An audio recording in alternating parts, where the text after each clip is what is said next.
کیا آپ نے کبھی سوچا ہے بڑھتی عمر کے انسان کو محتاج اور مجبور کرنے والا مرض پیدا ہوتا ہے، جس کی وجہ سے بعض لوگ آہستہ آہستہ چیزیں بھولنے لگتے ہیں، یاد نام نہیں آتے، باتیں ذہن سے نکل جاتی ہیں، روزمرہ کے کام مشکل ہونے لگتے ہیں۔ میڈیکل میں اس کیفیت کو الزائمر کہا جاتا ہے۔ یہ ایک دماغی بیماری ہے جو زیادہ تر 60 سال کی عمر کے بعد ظاہر ہوتی ہے۔ وقت کے ساتھ یادداشت، سیکھنے کی صلاحیت اور سوچنے کی قوت کو متاثر کرتی ہے۔ الزائمر ایک ایسا دماغی بیماری ہے جو مرد و عورت دونوں کو ہو سکتی ہے، اگرچہ عورتوں میں اس کے اثرات بہت زیادہ دیکھنے میں آتے ہیں، لیکن ہر بھولنے والا الزائمر کا مریض نہیں ہو سکتا۔ یوں بھی بڑھاپے میں چیز یاد آنے میں دیر لگتی ہے، لیکن الزائمر میں چیز یاد نہیں آتی، میموری میں جیسے کبھی معلوم ہی نہیں ہوئی تھی۔ اس لیے صرف یادداشت کم ہونا الزائمر کی ڈائگنوسس نہیں بنتا۔ درست ڈائگنوسس کے لیے نیورولوجیکل ٹیسٹ، میموری ٹیسٹ اور بعض اوقات برین کی اسکیننگ کی جاتی ہے۔ دنیا بھر میں لاکھوں نہیں بلکہ کروڑوں افراد اس بیماری سے متاثر ہیں، اسی لیے سائنٹسٹ مسلسل ایسے قدرتی اور طبی علاج کی تلاش میں ہیں جو دماغی صحت کو بہتر بنا سکے۔ حالیہ ریسرچ میں ایک عام گھریلو مسالہ دارچینی سینامن بھی ریسرچ کا موضوع بنا ہے۔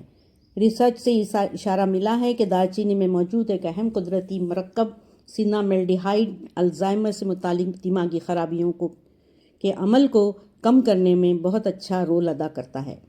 موجودہ سائنسدانوں کے مطابق الزائمر کے مریض میں دماغ کے اندر 2 بنیادی خرابیاں ہو جاتی ہے۔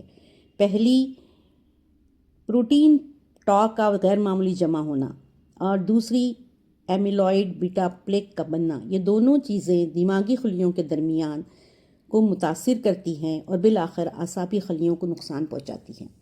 نتیجے میں یادداشت کمزور ہوتی ہے اور برین ایکٹیویٹیز متاثر ہوتی ہے۔ تحقیقی مطالعات سے پتہ چلا ہے کہ دارچینی خاص طور پر سیلون سینامم ان دونوں نقصان دہ ایلیمنٹس کو کم کرنے کی صلاحیت رکھتی ہیں۔ اسی لیے الزائمر کی تحقیق میں ایک اہم قدرتی مادہ سمجھا جا رہا ہے۔ دارچینی کی ایک اور خصوصیت یہ ہے اینٹی آکسیڈنٹ اور اینٹی انفلیمیٹری طاقت، جو الزائمر کے مرض میں اہم کردار ادا کرتے ہیں۔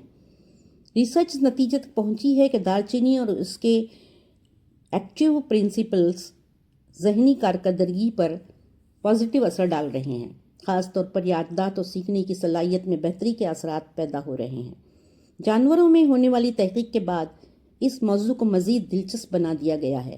دارچینی کے عرق کو خوراک کے ذریعے دینے سے یادداشت کی کمزوری میں کمی اور دماغی خرابی کے عمل میں کمی دیکھی گئی ہے۔ ریسرچ سے یہ بھی پتہ چلا ہے کہ دارچینی کا اہم جز صرف پروٹین کی غیر معمولی پلیک کو روکنے میں مددگار پایا گیا ہے، جانوروں پر کیے گئے ایکسپیریمنٹ نے ثابت کیا ہے، لیکن اس موضوع پر مزید انسانی تحقیق جاری رہنا چاہیے تاکہ یہ واضح ہو جائے کہ دارچینی انسان کو بڑھاپے میں مجبور اور محتاج کرنے والی دماغی بیماری الزائمر کے روک تھام کا یا اس کے علاج میں کس حد تک مؤثر ثابت ہوتی ہے، اور یہ ایک بہت ہی بڑی اور بہت ہی دلچسپ اور بہت ہی انسانیت کو فائدہ پہنچانے والی خوشخبری ہے۔ السلام علیکم۔